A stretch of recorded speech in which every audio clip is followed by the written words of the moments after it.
the parrot who spoke the truth of the forest. In the middle of vast green sea, filled with tall trees, colorful flowers, and chirping birds, lived many animals.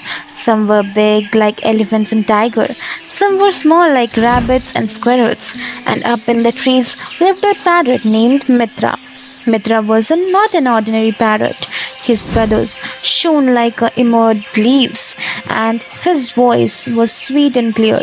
But what made Mitra truly special was this: he always spoke the truth, whether it was good news or bad news. Mitra never told lies. All the animals in the forest respected him for this. Whenever there was a problem, they would say, "Let's ask Mitra. He will help and tell the truth." But everyone liked the truth. Not. One day, a loud roar shook the forest.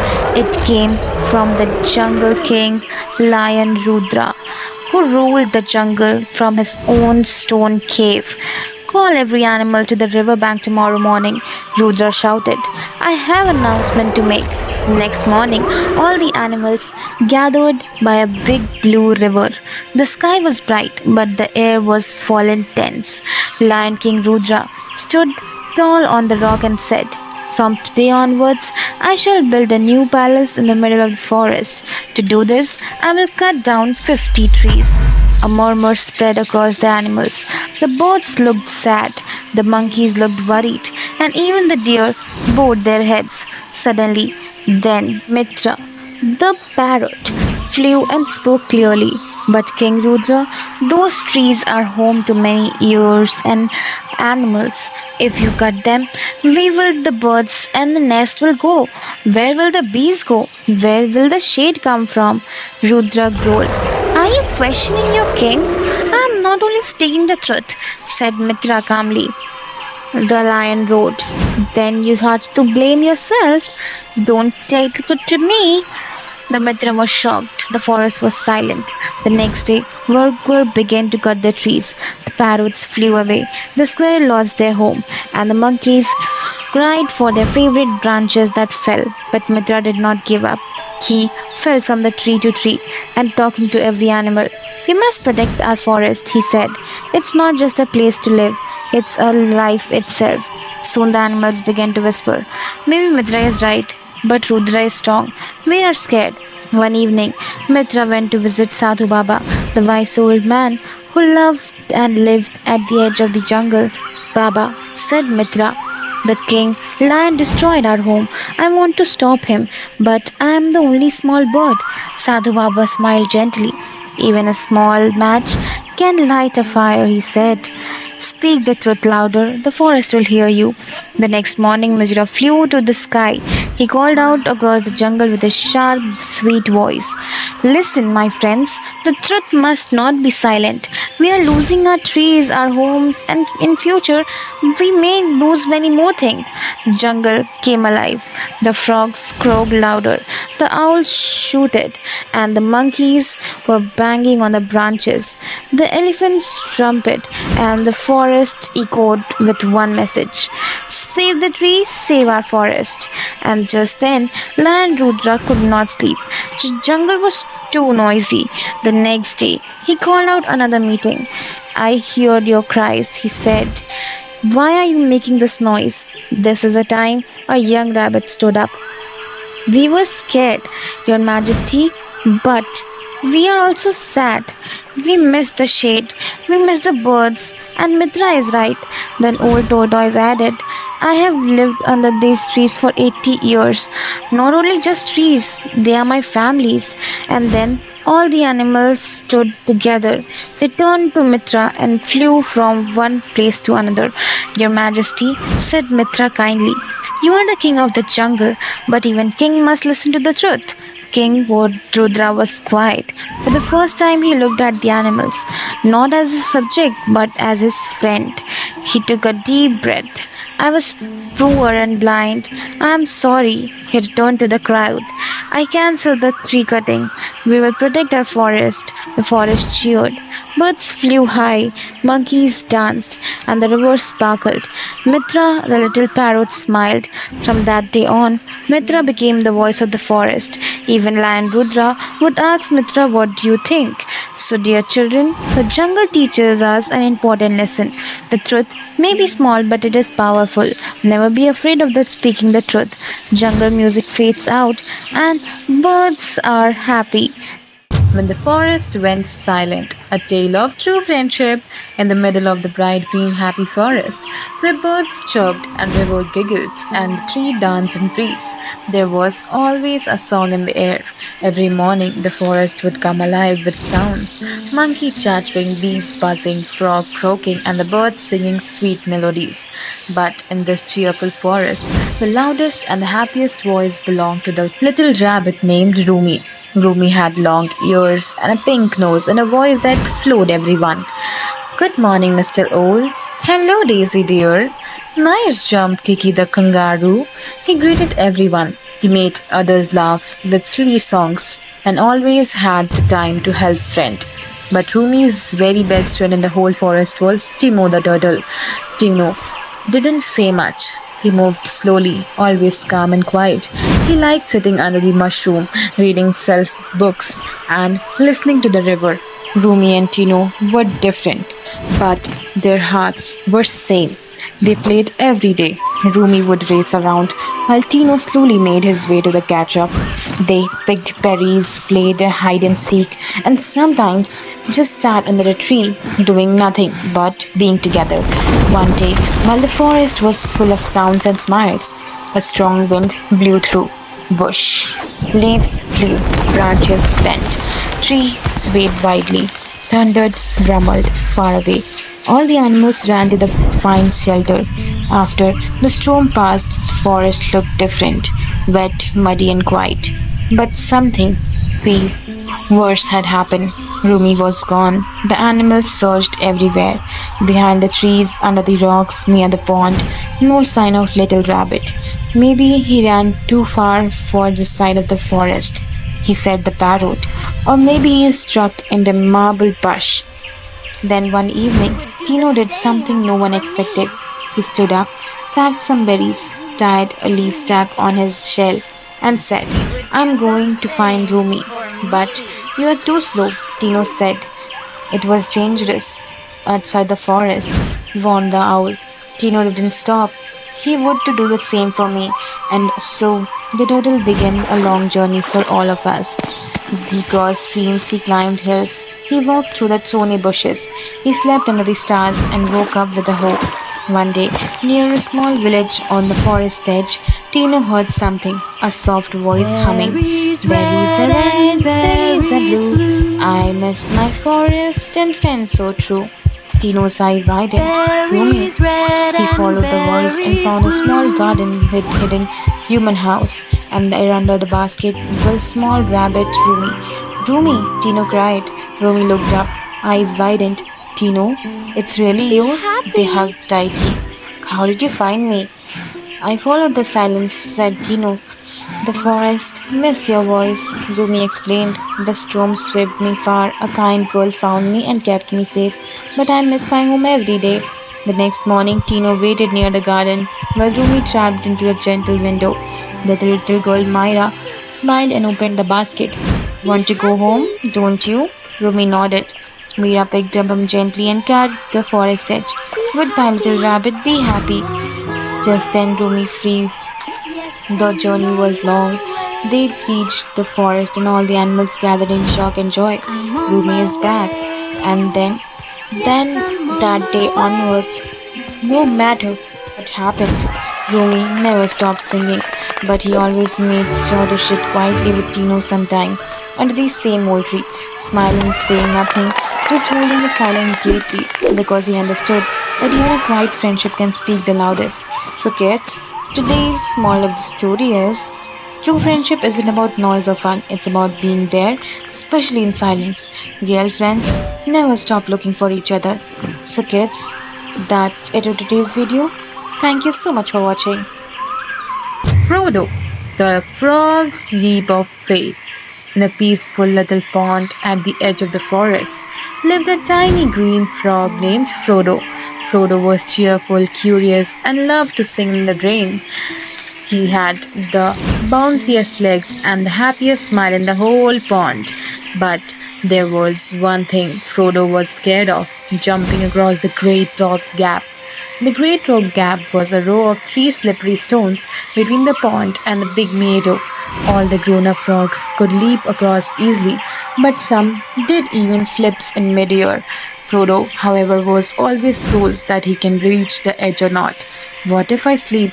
What if I fall? What if I never reach the other side?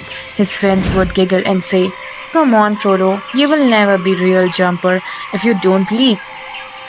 But Frodo would quietly turn around the hope on the mom, his grandpa, old rabbit. He often told him, "Courage isn't jumping far, Frodo. It's trusting yourself and when you're scared." And still Frodo wasn't ready. Not yet. One morning the sky grew grey, and all the first drops of rain began to fall. Pitter, patter, drip, drop, and splash. The Frodo's favorite kind of day. He danced on lily pads, slid down in the wet leaves, and sang his songs. Raindrops falling from the sky. Little Frodo jumped so high. But when the rocks come to view, my brave heart say, "Not yet, not you." But suddenly, crack, thunder troubled into the sky, and the peaceful pond shook. The rain turned heavy. Old Ribbit croaked loudly far around the side of the pond. "Frodo, we must move. The water is too strong. It might overflow." All the frogs began to hop into the higher ground beyond the great rock gap. Frodo looked at the stones. They were slicky and wet. "Come on," shouted a friend. "You have to leap, Frodo." Frodo froze. The wind roared again. Baby Frog slipped and cried. "Help!" Frodo's heart beat fast. He looked at the baby frog and clinging to a twist, the water rushing the faster. Frodo didn't think anyone. He took one deep breath and leaped. Splash! He landed on the first stone, wobbly but safe. The second leap, he slipped and balanced just in time. Then final jumps. With all his might, Frodo pushed off and flew through the air. He landed beside the baby frog and grabbed her just before the twig snapped. If you got stuck under his back, turned across the leap high. 1, 2, 3, landed on a dry land. The frogs cheered. Frodo did it. He saved her. He jumped the gap. Old Rabbit smiled with pride. Now there is a leap of faith. Frodo blinked. I did it? Baby Frog hugged him. "You're my hero." From that day on, Frodo was no longer afraid of Gap, but more than that, he became known as the little frog with a big heart. Raindrops falling from the sky. Little Frodo still jumps high. But I know deep inside, the bravest leap is with heart as guide. So kids, the moral of the story is, courage isn't about being fearless. It's about doing the right thing even when you are afraid.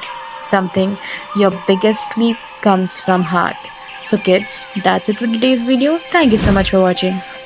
The turtle who stopped the river in a peaceful forest filled with singing birds, buzzing bees, and tall green trees. There lived a quiet, wise turtle named Togo. Togo was old, with a smooth brown shell and gentle eyes. He didn't speak much, didn't run around like monkeys, and didn't sing like the birds.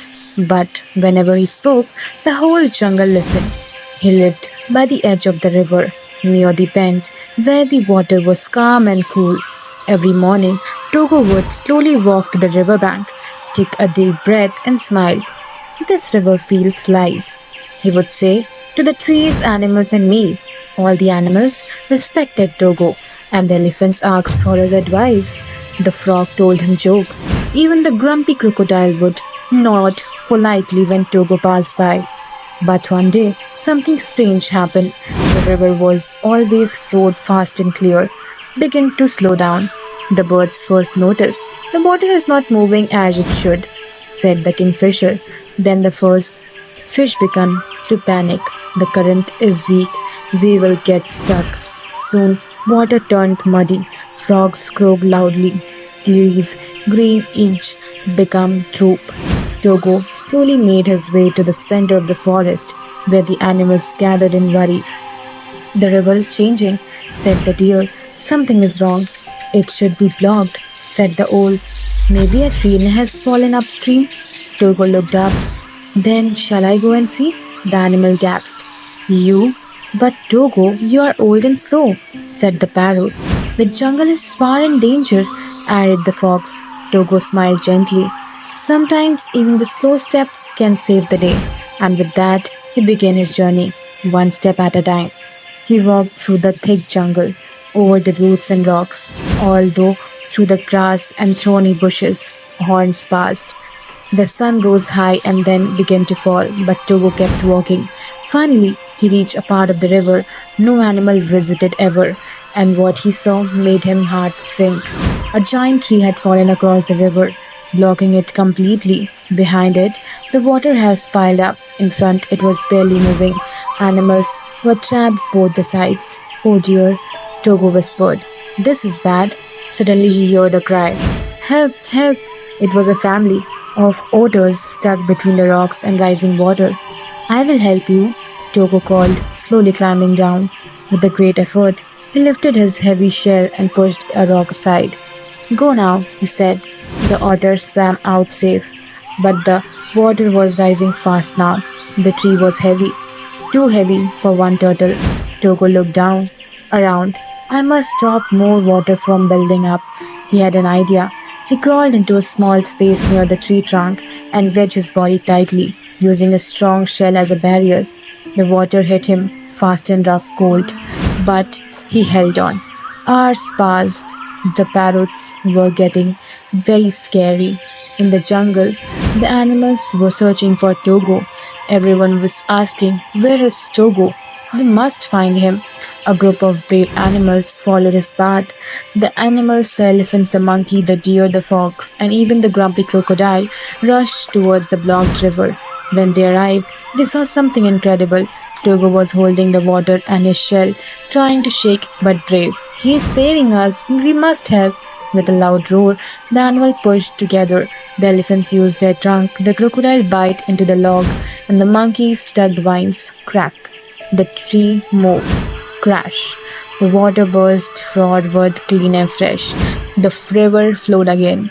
Togo was washed gently to the bank. Togo, are you okay? He opened his eyes and smiled. I'm a bit wet, Forrest jeered. The night, under the stars, the animal lit lanterns and sang songs. Togo wrapped in leaves and resting in the river, listening slightly. And you didn't just stop the river, Togo, said the wise soul. You stopped fear and gave us hope. And from that day on, the river bent where Togo lived was called Turtle's Turn, a place where every animal remembered that even the slowest and the quickest among us can be the strongest and bravest. So, kids, that's it for today's video. Wait a second, the moral of the story is true courage is not about speed or strength, but the heart to help when others are in need. Even the small step can make the big difference. So, kids, that's it for today's video. Thank you so much for watching. Hello kids, welcome back to my channel PR Kids. Today I have got you very interesting story. The title of the story is The Caring Deer. In a peaceful forest where the trees stood tall and rivers flowed gently, there lived a beautiful deer named Daisy. She had golden brown fur, gentle eyes, and kind heart. Daisy was loved by all the animals in the forest. She always helped those in need. She would guide the lost rabbits back to their burrows, shared food with hungry birds, and protected the little animal from danger. Daisy believed that love and kindness made a world better place. But one day, Daisy was faced with a challenge that tested her kindness like never before. One year, the summer was very hot, the rivers began to dry up, and the food became scarcer. The animals in the forest struggled to find water and fresh leaves to eat. Daisy saw how thirsty and weak her friends were. She knew she had to do something to help them. I must find water for my friends, she said. So she set off on a journey, searching for a fresh water source. After walking for hours, Daisy finally found a small hidden lake deep that inside the forest. The water was clear and cool. This will save my friends, she thought happily. Daisy quickly ran back to the forest and told the animals about the lake. Follow me, there is water for everyone, she said. All the animals, from the smallest squirrel to the biggest elephant, followed Daisy to the hidden lake. When they saw the water, they cheered with joy and drank happily. You're the hero, Daisy, said the little rabbit. Daisy smiled, feeling happily that they could help, but she didn't know that the danger was coming. A hunter had been watching the animals behind the trees.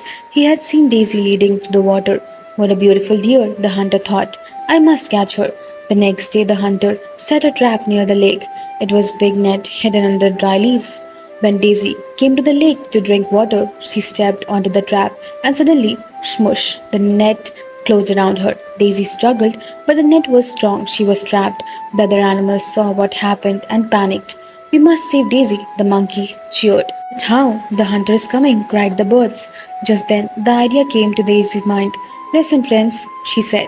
Run and hide before the hunter comes. If you stay safe, it will be enough for me. But Daisy, we can't leave you, said the rabbit. Daisy smiled gently. Sometimes love means making sacrifices. I will be happy if you all are safe. The animals did not want to leave her, but they knew Daisy was right. With heavy hearts, they ran back to the forest to protect themselves. The hunter soon arrived, smiling at his catch. The deer will make the rich, he thought. Just then, about Daisy was away. Some incredible happened. All the animals, big and small, returned. They surrounded the hunter and made loud noises. The elephants jumped and the monkeys chewed sticks. The hunter became scared. He had never seen animals working together like this. Frightened, he dropped his rope and ran away, never to return. The monkey quickly untied the net and Daisy was free. Daisy looked at her friends with teary eyes. You all came back for me. The wise old turtle smiled. Because you have always cared for us, Daisy. Today we showed you we love you in return. Daisy realized that even if she done have sacrifices, but everyone never forgetted her. The moral of the story is, kids, true love and kindness never go unnoticed. They will always find a back to you. So kids, that's it for today's video. Thank you so much for watching.